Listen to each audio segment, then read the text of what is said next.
Hello, ladies and gentlemen. Hope you're having a good day. Hope you're having a good week and good month and good nice day outside and enjoy the weather. Well, I'm gonna start with this video and I'm gonna give you a present day. Oh shit! I'm gonna give you the present day.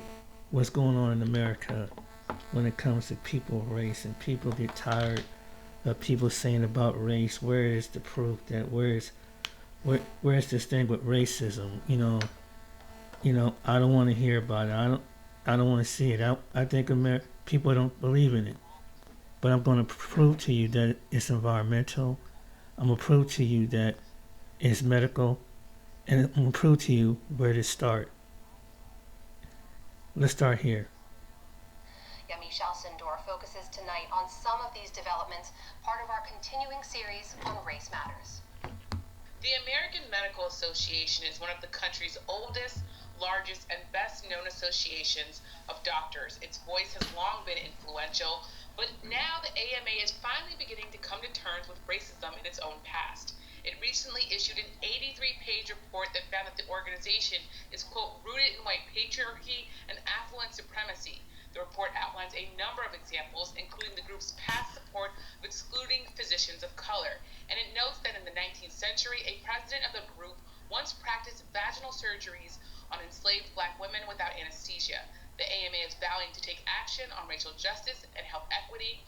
Dr. Aletha Maybank is the AMA's Chief Health Equity Officer. She started work on the report 2 years ago. Thank you so much for joining us, Dr. Maybank.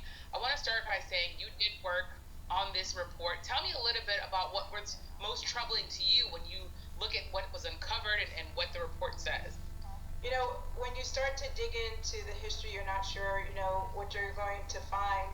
And most of the history and some of the points you've already mentioned, many of us knew, or at least those who are connected to this work, had an understanding of the exclusion of black physicians and the consequence of shutting down 5 of the 7 black med schools and all the women med schools, which has a direct connection on the lack of diversity today. So to uncover that, and I don't feel we actually have done it to its fullness yet. This was just really more so kind of a more of a taste for us to get to that point and start demonstrating the importance of naming the harms and being an example to start doing that.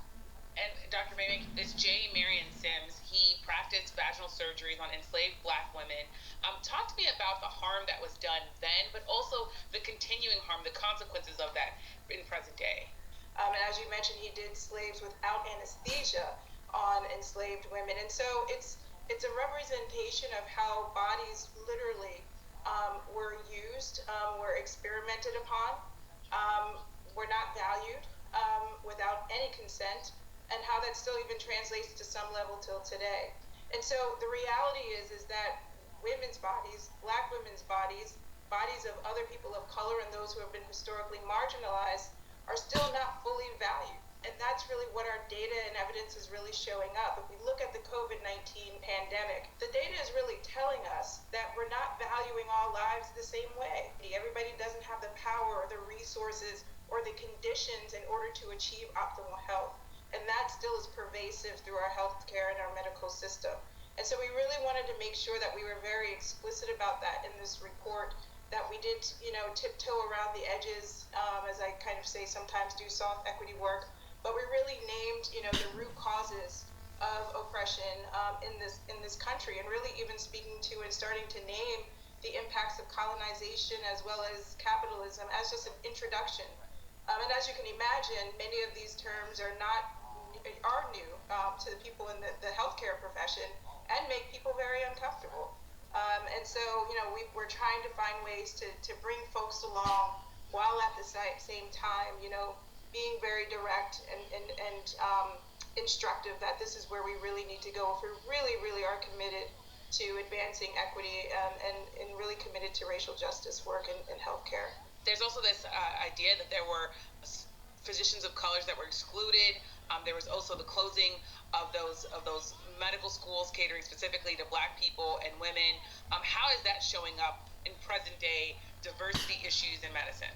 There's just a tremendous still lack of diversity of having black physicians and really Latinx physicians as well as Native American physicians who have been completely excluded still from the medical action. We are the ones as AMA who commissioned Abraham Flexner. We valued this model of significant scientific rigor and really evaluated schools across the country in the early 1900s and said, if you didn't have that, if you didn't have those types of resources, we didn't think you were a good enough school to stay open, basically. And so that impacted, as you can imagine, many black med schools that aren't going to be resourced. And so 5 were recommended to shut down. And in addition, the part that really, I think, really speaks to the impact, at that time, AMA was also excluding black physicians. And so back then, in order to get licensed to hospitals, you actually had to be a member of the medical society within your local community, which was an AMA or American Medical Association affiliate. So if you couldn't gain membership to an AMA medical affiliate, you couldn't gain a license to work at the local hospital. So now you have black physicians who also can't find hospitals to work at, which impacts then our communities. We have to take a look at that entirety of the history and its impacts. There are some who look at this report and say it lacks teeth, timelines, and targets. What concretely does the AMA plan to do, given now the history that is known? When people say it lacks teeth and targets and clarity, I'm very close to it. And we've spent a lot of time. We've spent over a year and a half working together to pull this report together. And when you look at healthcare and how far they have not gone as it relates to talking about equity and injustice and using terms such as racism and white supremacy and capitalism, you don't see that in healthcare. And so we really, again, wanted to make sure that this report did go far enough, but we're going to need to have many types of partners in order to help propel this forward. And then more importantly, I think most importantly, is... Now I'm going to show you. You see it in medical, right? I'm going to show you where this happened in a field of environment. And this is going to really shock you. You think that one was something. Watch this.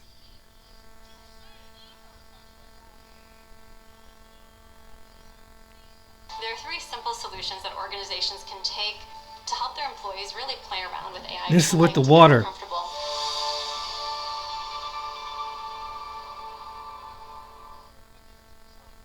Most Americans do this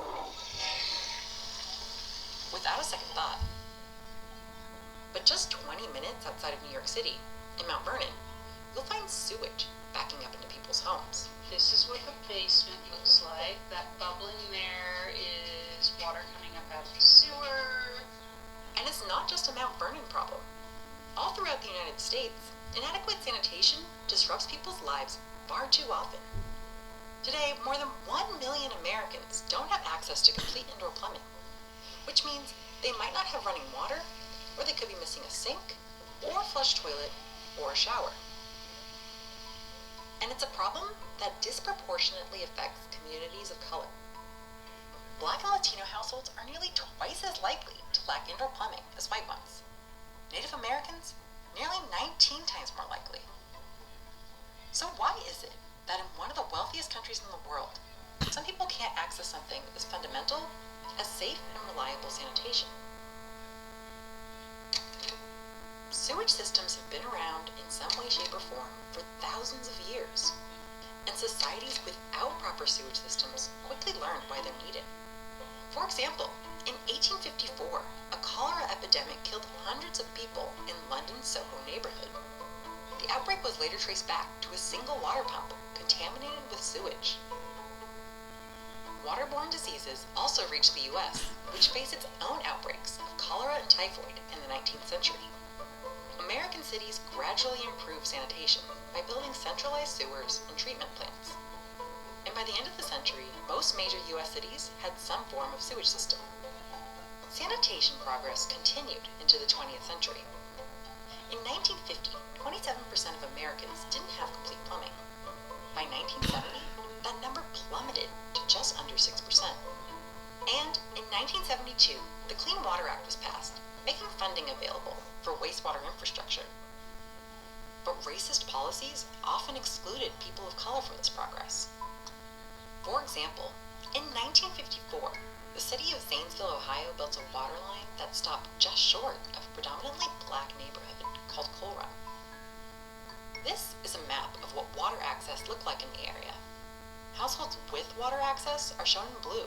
Those without water access, located primarily in Coal Run, are shown in gray. Black citizens in Coal Run spent decades requesting access to the water supply, but various government authorities denied those requests, all the while granting access to white residents on the same street.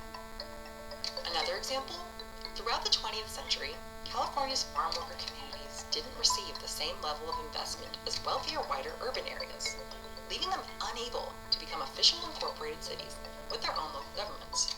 So when infrastructure funding became available in the latter half of the century, these unincorporated communities weren't eligible to get a cut of that money.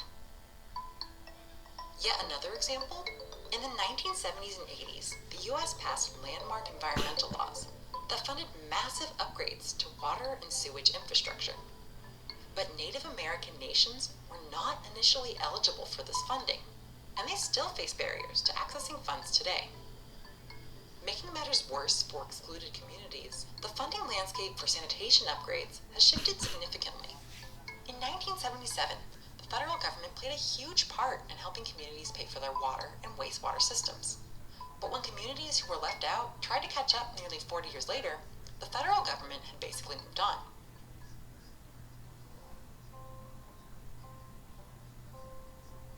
This is Veronica Reyes Ibarra.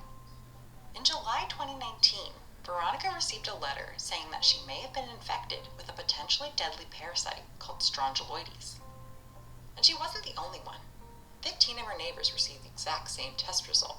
To read that you're positive for a potential deadly parasite was extremely scary, not just for myself, but for the whole community.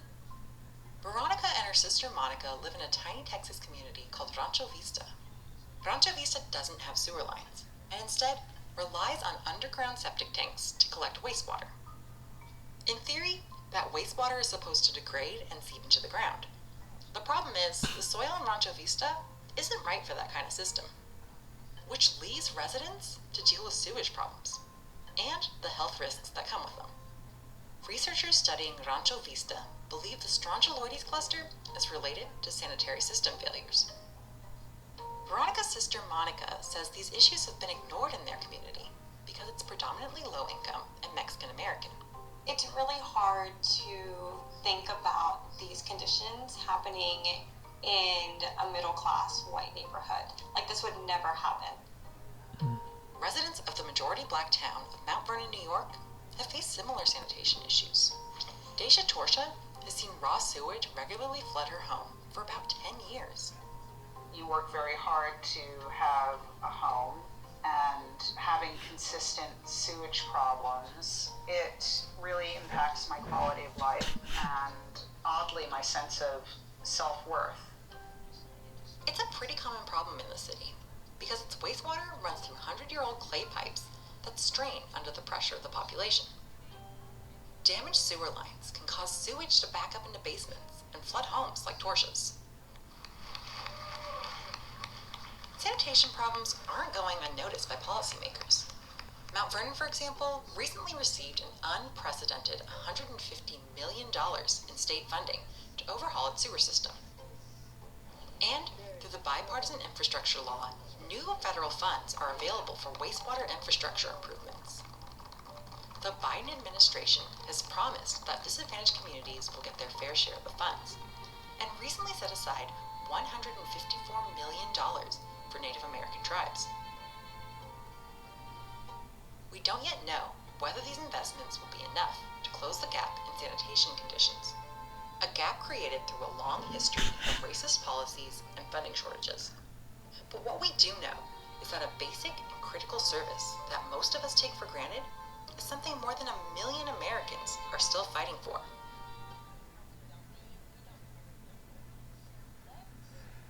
So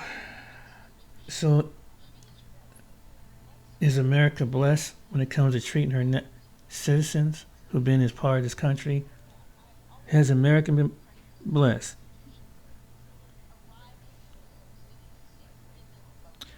Wow.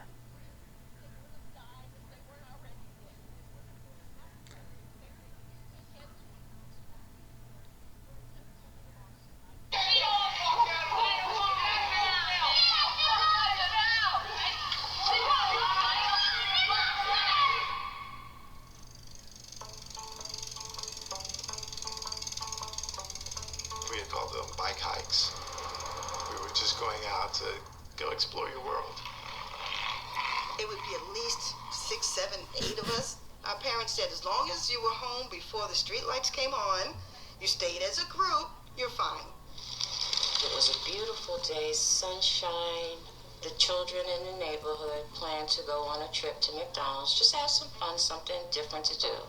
Rosedale we thought was a safe place.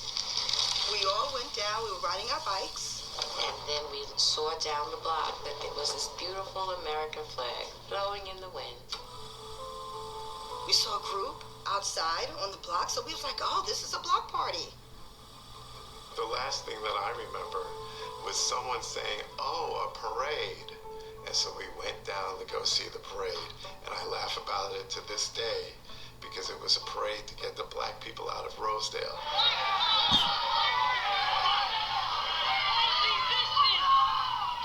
It's the summer of 1975. White residents in Rosedale, Queens are protesting black families moving into the neighborhood.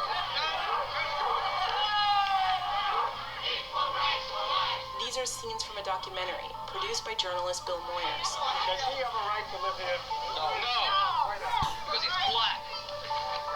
This was not the South. This was not Greenville, Mississippi, or Spartanburg, South Carolina, or Atlanta, Georgia. This was right in the heart of the greatest metropolitan area in the country. The documentary was found nearly 45 years later by a graduate student who posted a short clip on the internet. It went viral on Twitter and Facebook. And a question people kept asking, where are the kids now? Hey Rob, this is Whitney Hurst calling from the New York Times. My name's Whitney Hurst. I'm a journalist. To answer that question, we called more than 90 people who had lived in Rosedale at that I was time. trying to find anyone that might have known someone. We couldn't find any white residents who said they'd been there. Came out because she got a little bit crazy. But we spoke with several of the black children. We wanted to hear what happened to them that day, to understand why their experience is resonating decades later.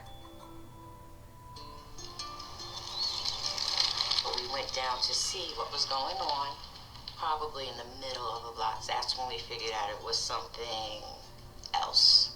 And it was something that we definitely were not invited to.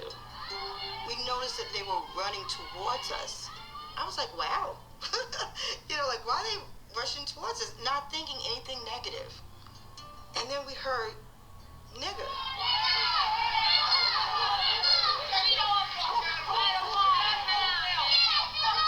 They surrounded my best friend at the time, Maureen. One of the young men hit her. They started calling us names. They started throwing rocks. Hearing the word, hearing it directed at me. Why are you calling me that? That's not me. I've always been told that's not me. I didn't understand. I was like, who do you think you are to say we can't come here? Like, how dare you? What happened to you? This little boy, he threw the rock. He tried to hit my sister, but he almost hit me about that much away from me. And I was sure where she at. He hit me with that rock. I pick up the rock right next to me and hit him right in his face. I was just kind of amazed to see that people could act like that, to tell you the truth. But that was like really the first, where I was like, wow, people do not like black people. They gonna always do that. They always spit on us like we some dogs. They always gonna back on them. Ain't nothing gonna change. I immediately was reminded of those programs my parents would have me watch with the dogs and the hoses and people trying to vote and being killed and lynched. It went right back to my history in this country. It just linked me immediately with that whole experience because I felt it. Do you forgive them? No. No. Can't take that. I didn't know what to do with those feelings. I did not know what to do with those feelings.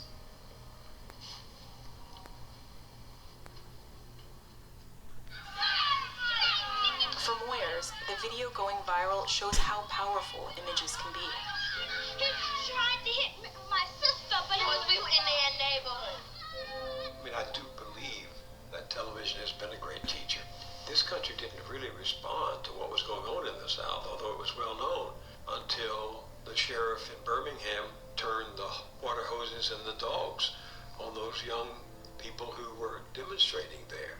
We knew about it, we heard about it, we were aware of it, but we didn't see it. We couldn't escape it once we saw it. As we filmed in Rosedale, a group of blacks from South Jamaica was coming through the neighborhood in a demonstration of support. Every time a group of blacks get together, they want to help Rosedale with their problems. We don't need any outsiders helping us with our problems. And we'll stay white, period. Alright, so guys, this next scene is very disturbing. Alright, it's the one I was telling you about yesterday. I started a sociology elective in 2004-2005 school year, and my supervisor at the time, he said, come up with something that's close to home that maybe you can relate to today. I grew up in Rosedale, and I said, I want to do a unit on race in America. And that Rosedale video, they've been showing it for 15 years now. You know, giving it to the kids and say, what do you think? I've never seen racism on camera. That was full on racism and just bullying. I'm glad that I saw it because it needs to be seen. I feel like everyone should see this. I think it's come back up because of the fact that we're going back, kind of. Racism is still alive. It's still poisoning other minds. This is how it was back then. Let's not repeat it again. Emotionally, I think it's connecting with kids more today. This generation is that my generation. They can see it in a 10-second span, make a connection to it. Can't take that, no hurt. The kids are never going to forget that. They can't unsee it, and it's going to be with them forever.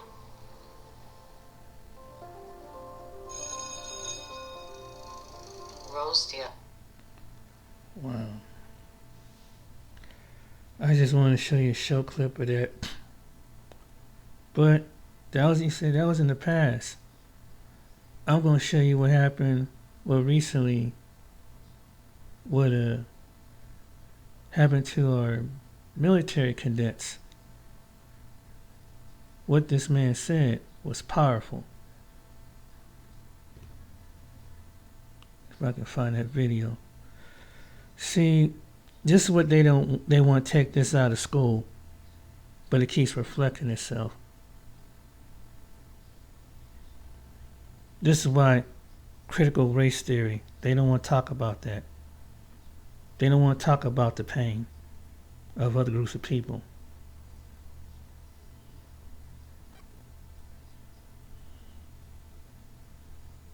Oh shit. Shit. Ladies and gentlemen, you may have heard that some people down in the prep school wrote some racial slurs on some message boards. If you haven't heard that, I wanted you to hear it from me. If you're outraged by those words, then you're in the right place. That kind of behavior has no place at the prep school, it has no place at USAFA, and it has no place in the United States Air Force. You should be outraged not only as an airman, but as a human being. And I'll tell you that the appropriate response for horrible language and horrible ideas, the appropriate response is a better idea. So that's why I'm here. That's why all these people are up here on the staff tower. So let me have everybody who's up here please pull forward to the rails. Also, there are so many people here, they're lining the outsides along the windows. These are members of the faculty, coaching staff, AOCs, AMTs, from the airfield, from my staff, from my headquarters. All aspects of the 10th Air Base Wing, all aspects that make up USAFA and the United States Air Force Academy. Leadership is here. You heard from Brigadier General Goodwin. Brigadier General Armacost is here. Colonel Block from the athletic department is here. Mr. Knowlton is in Washington, D.C. right now. That's why they're here. That's why we're all here, because we have a better idea. Some of you may think that that happened down in the prep school and doesn't apply to us. I would be naive, and we would all be naive to think that everything is perfect here. We would be naive to think that we shouldn't discuss this topic. We would also be tone deaf not to think about the backdrop of what's going on in our country. Things like Charlottesville and Ferguson, the protests in the NFL. That's why we have a better idea. One of those ideas, the dean brought people together to discuss Charlottesville. Because what we should have is a civil discourse and talk about these issues. That's a better idea. We received outstanding feedback from that session at Charlottesville. But I also have a better idea, and it's about our diversity. And it's the power of the diversity, the power of the 4,000 of you, and all of the people that are on the staff tower and lining the glass, the power of us as a diverse group. The power that we come from all walks of life, that we come from all parts of this country, that we come from all races, we come from all backgrounds, gender, all makeup, all upbringing. The power of that diversity comes together and makes us that much more powerful. That's a much better idea than small thinking and horrible ideas. We have an opportunity here, 5,500 people in this room, to think about what we are as an institution. This is our institution, and no one can take away our values. No one can write on a board and question our values. No one can take that away from us. So just in case you're unclear on where I stand on this topic, I want to leave you with my most important thought today. If you can't treat someone with dignity and respect, then you need to get out. If you can't teach someone from another gender, whether that's a man or a woman, with dignity and respect, then you need to get out. If you demean someone in any way, then you need to get out. And if you can't treat someone from another race or a different color skin with dignity and respect, then you need to get out. Reach for your phones. I'm serious. Reach for your phones.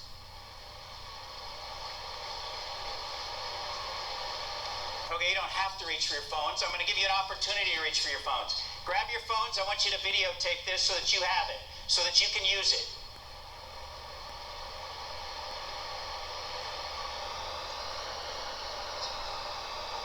So that we all have the moral courage together. All of us on the staff tower, lining the glass, all of us in this room. This is our institution. And if you need it, and you need my words, then you keep these words. And you use them, and you remember them, and you share them, and you talk about them. If you can't treat someone with dignity and respect, then get out.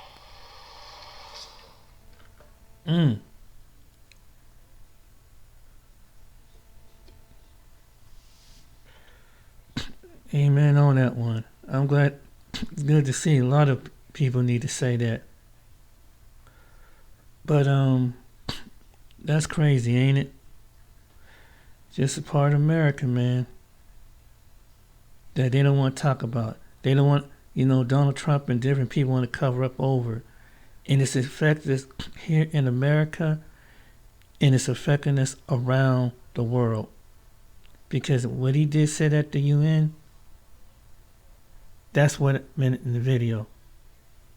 And now America keeps us back up. And America, by having this mindset to people, her citizens here of different nationalities, have shown.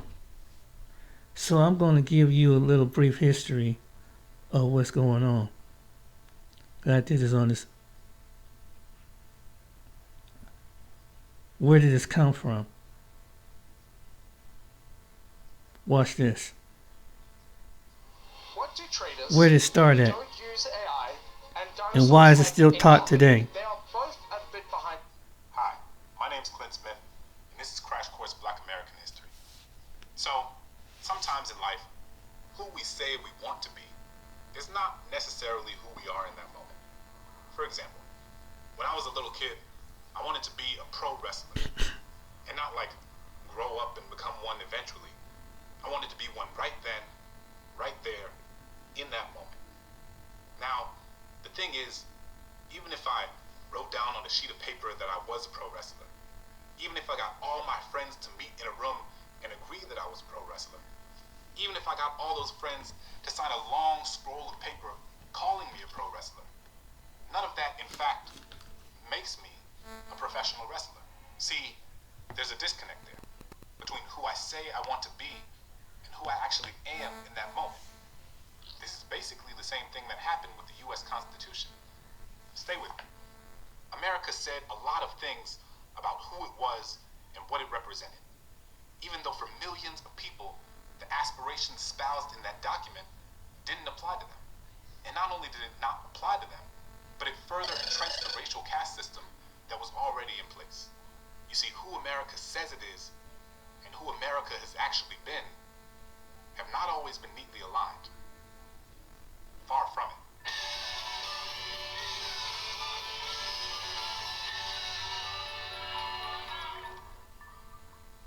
It's more than a little ironic that the place where the U.S. Constitution was drafted was later called Independence Hall.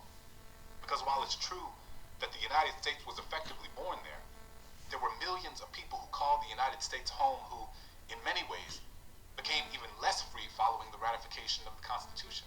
Now, this is not to imply that the colonial laws we've talked about in earlier episodes weren't restricting or inhumane in their own right. They were.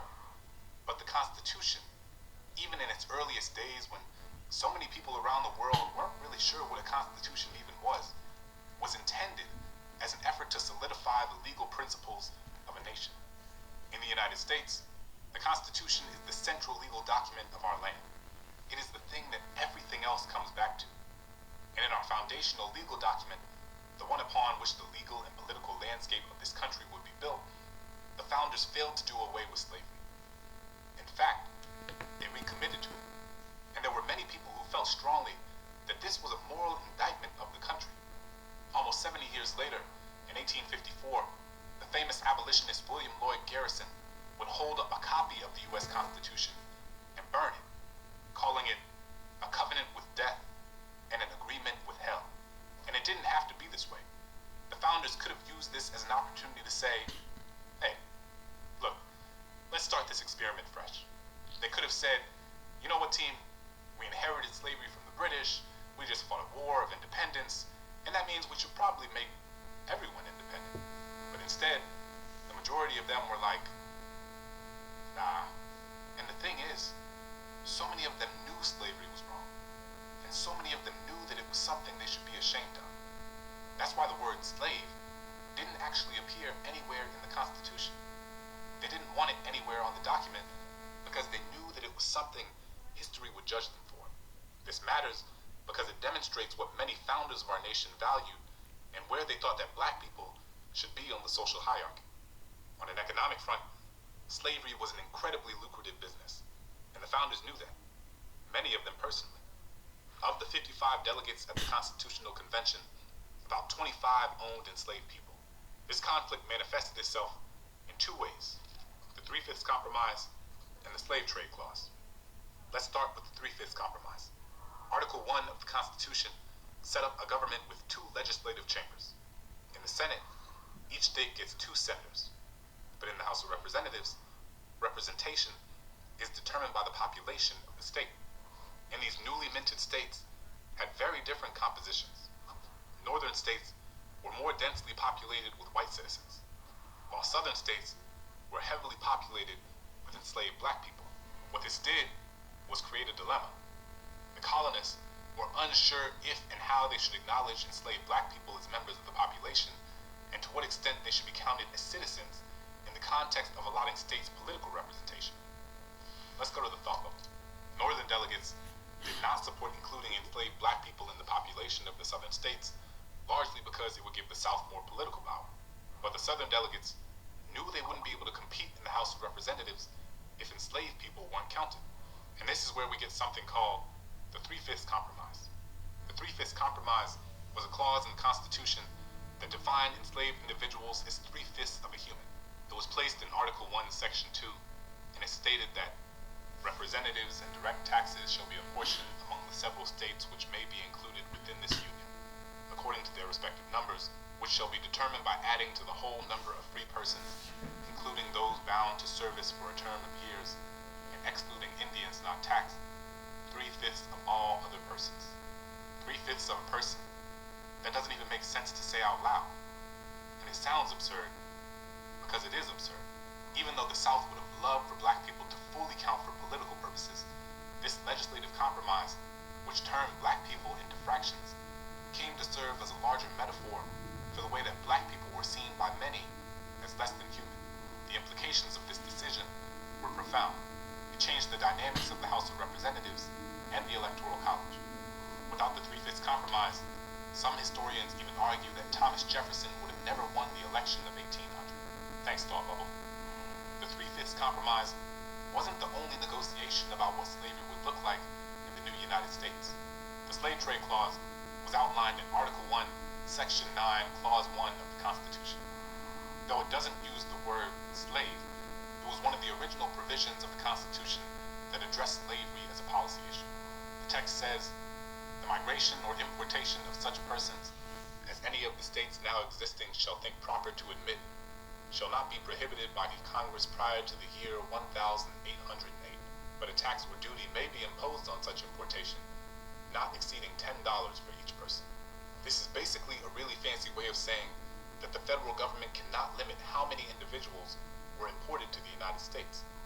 According to legal scholars Gordon Lloyd and Jenny S. Martinez, when they said any such persons, they clearly meant enslaved people of African descent.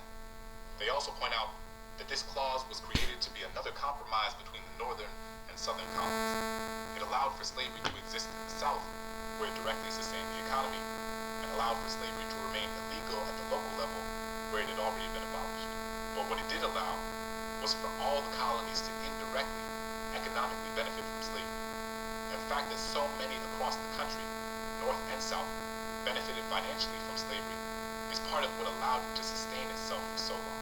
Some states, like Georgia and South Carolina, had a unique reliance on the transatlantic slave trade because their enslaved workers died at higher rates relative to places like Virginia or Maryland.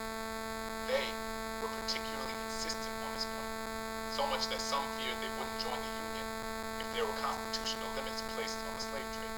So even though this document was written without saying the word slave, what this clause essentially said was, until 1808, the migration or importation of enslaved individuals of African descent cannot be regulated by the federal government, but only by the states, to allow for each entity to make the best economic decision for their white citizens. At the end of the day, southern states were able to benefit by keeping their property, and northern states, we shouldn't forget, also got to benefit from the impact of slavery on the northern economy.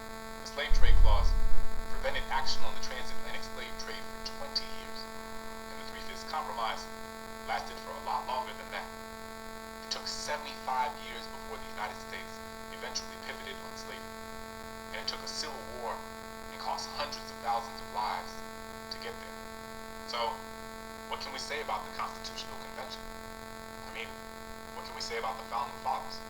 So often we're taught about how great they were, and how great this founding document they wrote is. But remember that nearly half of the delegates at the Constitutional Convention owned enslaved people. It's important to understand who was and who wasn't included in their vision for this new nation. Who would be the beneficiaries of this promise of democracy, and whose bodies would be used and cast aside in pursuit of it. Sometimes, American history demands that we hold sets of complicated truths at the same time. These delegates at the Constitutional Convention founded a country that would go on to create unprecedented opportunity and upward mobility for millions of people across generations. But it did so at the direct expense of millions and millions of other people. Both are true, and both are America, and holding multiple truths that seem at odds with one another. Well, that's American history in a nutshell. I'll see you next time. Crash Course is made with the help of all these nice people and our animation. That's where it started at. And think about the generations of those people to this day. It's in the White House. They benefit from this. Till this day, they benefit from this. The ones whose connection, the one who have a bloodline to these individuals, who made the laws in the North and the South, still benefit to this day. This where racism started. One of the things, and this is what they don't want to tell you. This is what they don't really, they try to make certain things that they don't want in the Smithsonians. There's certain things they don't want in certain places because they know. But guess what? There's a judgment coming. And you see what the cause of black people, indigenous people, and people of Hispanic and different descent have gone through. Particularly, this is what they carry on this mindset.